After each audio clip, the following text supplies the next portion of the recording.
Lafombaovao tanteraka kosa indray araky ny fanampanantenainy nandritra ny fampelezan-kevitra farany teo dia entiny atoana ny cantine scolaire amin'ireo sekoly eny amin'ny faritra Atsimondrano ny karama izay raisin'ny solombavambahoaka voafidy teny toerana araka izany sekoly fanabeazana fototra misa enina no azo tombontsoa. EPP enina eny Atsimondrano no notoloran'ny solombavambahoaka ary John Randriarymalala na i John Elitany Karama ny androany mba hiantohana ny cantine scolaire ho an'ireo mpianatra. Tamin'ny propagande izay natao teny Atsimondrano zany ny tenako tamin'ireny volana Desambra reny dia nampanantena fa anome any Karamako Ray Mantolo anaovana cantine scolaire ny sekoly ety Atsimondrano ka tonga ty fotoana tonga ty ny fandraisana ny Karama ka dia tonga izy ireo efa niantso ana mihitsy satria fa eniny amin'ny anao manjery hoe andray Karama hono ianao zay hoe tongava le tsy mba zaza dia miaraka omeko anareo le izy ka tonga ty fotoana androany izarana an'izay Karama zay dia efa nomeo EPP anakenina moa zany nahazo an'io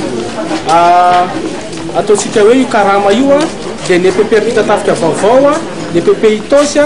Andafatsimo Tanjombato ny EPP Andohibe ary ny sahany ankizy mitaiza Zazakambota ao Anosy Zato sy ny EPP Ambanilalana.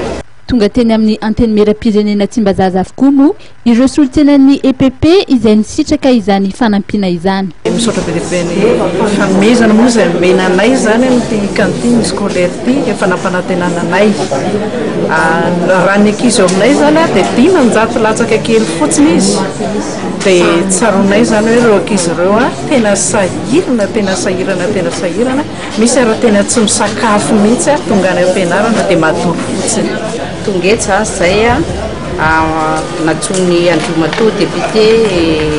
Rarjon satria nisy zany ny fampanantenana zay menanay fa omeny cantine scolaire zany zay dia nahazo ny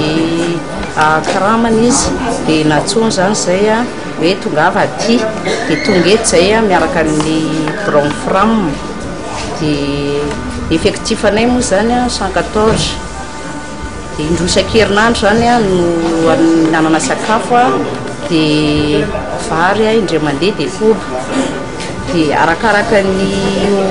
vary sy koba io zany nanomezany le vola ho anay sy arakaraka ny effectif dia 2,625,000 zany ny azonay. Isam-bolana moa dia atokany ity solombavambahoaka ity ho an'ireo sekoly ireo avokoa ny Karamany izay mitetina 4 tapitrisa ariary. Mbola sekoly enina aloha hatreto no mahazo ny fanampiana fa hitady malala tanana ny solombavambahoaka ary John Randriarymalala mba hisitraka izany avokoa ireo EPP manerana ny faritra Atsimondrano.